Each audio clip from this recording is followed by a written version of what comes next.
ici à Tanger, à l'hôtel Movenpick, que se tient la 8e édition du Forum international Médée 2015, organisé par l'Institut Amadeus. Comme chaque année, plus de 2000 participants assistent à ce forum. Et cette année particulièrement, plus de 70 pays participent à ce Forum Médée 2015, avec pour thème des chocs à la co-émergence. Pendant 4 jours, près de 150 intervenants de très haut niveau, des chefs d'État et de gouvernement, ministres et responsables politiques, des chefs d'entreprise, des experts et représentants de la société civile débattront sur les propositions pratiques et des solutions concrètes et sectorielles, avec la présence du président rwandais Paul Kagame qui a reçu ce mercredi le prix du meilleur homme politique. Mais déjà ce jeudi, les échanges continuent entre les participants et les acteurs économiques. Suivez pendant ce temps les réactions de quelques participants de ce forum. Ces forums sont importants au niveau de l'éducation, au niveau des networking. Et donc la présence de tout le monde en général, que ce soit femmes ou bien les jeunes, est plus ou moins bénéfique pour les gens qui veulent participer de manière positive à la formulation des politiques qui affectent l'Afrique. Bon, maintenant, que les femmes soient plus représentées, c'est important parce qu'il faut avoir sa voix. La politique de la chaise vide n'est pas efficace, donc il vaut mieux qu'on soit le plus présent possible pour exprimer nos positions et s'assurer de ce que la femme est prise en compte dans les discussions et dans les mises en place des politiques et même dans l'application des politiques. Je pense toujours à ce beau proverbe, ou en tout cas maxime, qui dit: lorsque vous enseignez à un adulte homme, vous enseignez à cet adulte. Quand vous enseignez à une femme, vous enseignez à une famille. De même façon, je pense à un effet démultiplicateur des femmes qui est exceptionnel. Nous le voyons en ce qui concerne l'accès au financement. Lorsque les femmes accèdent par la microfinance au financement, elles arrivent à créer des emplois, elles remboursent bien et elles créent les conditions de sortir de la pauvreté leur famille. Donc le rôle des femmes est essentiel. Le plafond de verre, il y a des brèches, il y a des brisures qui sont en train d'être portées à ce plafond de verre. Le groupe BMC Bank of Africa essaie de montrer la voie. Nous attendons de pouvoir avoir des administrateurs indépendants femmes et nous espérons pouvoir, le président Benjeloun espère pouvoir l'année prochaine pouvoir l'annoncer, mais également au niveau de l'encadrement. Nous avons un taux d'encadrement par exemple une part des femmes d'1 tiers dans l'effectif, elle représente près de 40 à 45% de l'encadrement. Donc nous croyons beaucoup au rôle des femmes parce que c'est un effet démultiplicateur. En tant que présidente de l'association des femmes chefs d'entreprise du Maroc, nous avons plusieurs régions, plusieurs antennes de l'association au niveau national et au niveau des régions du Maroc pour apporter notre expérience aux jeunes femmes qui veulent créer leurs entreprises au niveau national. Et nous avons plusieurs projets. Le projet d'incubateur pour inciter ces jeunes à créer leurs entreprises. Notre association a à peu près 650 membres qui sont déjà vraiment de la petite entreprise jusqu'à la grande multinationale. Et ce forum rassemble les gens politiques, les présidents, les ministres, au niveau de l'économie, au niveau de la politique. Et tout ça, ça fait, comment on appelle ça, une valeur ajoutée à ces femmes-là qui assistent à ce forum pour apporter leur contribution.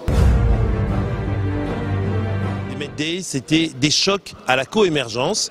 Alors, à travers plusieurs panels de discussion, avec près de 200 experts qui ont fait le déplacement ici à Tanger, il y a eu différentes discussions sur différents thèmes qui parlaient justement des enjeux du développement de l'Afrique, et notamment 2 panels ont retenu notre attention. Le premier qui parlait de la coopération entre les BRICS, c'est-à-dire les pays émergents, et l'Afrique. Comment ces 2 entités peuvent mettre en place une véritable coopération gagnante-gagnante avec un investissement qui produira une richesse partagée.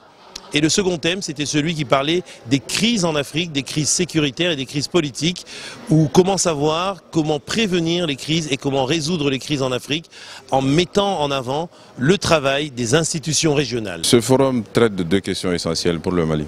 La première question, c'est la stabilité et la résolution des crises. Le Mali vit une crise, le Mali est en train de sortir de la crise et d'essayer de sortir de la crise. Donc nous avons besoin de partager les expériences, nous avons besoin de voir d'autres horizons et je dirais de faire de nouvelles alliances dans ce processus de sortie de crise, de réconciliation nationale. Mais ces forums traitent aussi d'émergence, de développement économique. Nous savons que les crises, on peut les régler sur le plan sécuritaire à court terme, on peut les régler sur le plan institutionnel et de gouvernance à moyen terme, mais on ne les réglera jamais à long terme s'il n'y a pas de prospérité, s'il n'y a pas de développement économique. Donc il faut que nous regardions ensemble comment faire en sorte que la prospérité puisse irriguer nos territoires et concerner nos populations. C'est le moyen le plus sûr de les soustraire de la tentation djihadiste, extrémiste, terroriste. C'est le moyen le plus sûr d'éviter des crises comme nous les avons vécues il y a quelques années dans notre pays. Le Maroc, on sait que c'est un pays qui a bénéficié de beaucoup de projets de la BAD, non simplement parce que c'est pas l'enfant chéri, mais parce que le Maroc présentait des projets bankable. Et on voit que le pays a notamment réalisé beaucoup d'infrastructures grâce à ça. Alors, on peut dire, est-ce qu'il y a une recette marocaine de l'utilisation des fonds de la BAD et de l'utiliser à bon escient? D'abord, une recette marocaine, pas seulement d'utilisation des fonds de la BAD. Le Maroc est un pays qui a un taux d'investissement public parmi les plus élevés au monde, 32% de son PIB. Et c'est un pays qui a une stratégie de développement, qui a un leadership extrêmement visionnaire, et qui a donc des stratégies de développement qui sont structurées, qui sont organisées et complémentaires. Vous avez une stratégie pour le développement industriel, vous avez une stratégie pour l'énergie, vous avez une stratégie pour tous les aspects de base, y compris le capital humain. Et donc, bien entendu, ça permet au Maroc d'avoir une planification de ses investissements et une exécution de ces investissements qui est aussi appuyée par la capacité de mettre en œuvre ces projets. Et d'ailleurs, ça se reflète parce que non seulement le Maroc est un emprunteur de choix, mais également la performance du portefeuille de la banque, par exemple, au Maroc, est d'une qualité particulièrement positive. D'abord, je voudrais préciser que le Maroc se positionne comme un hub. Et un hub, ce n'est pas un go-between. Première chose. Deuxièmement, effectivement, le Maroc a des atouts à faire valoir en tant que hub, des atouts concrets. Par exemple, de fait, le Maroc est un hub géographique. C'est pourquoi d'ailleurs, et c'est un complément par exemple de son positionnement comme hub dans le transport aérien.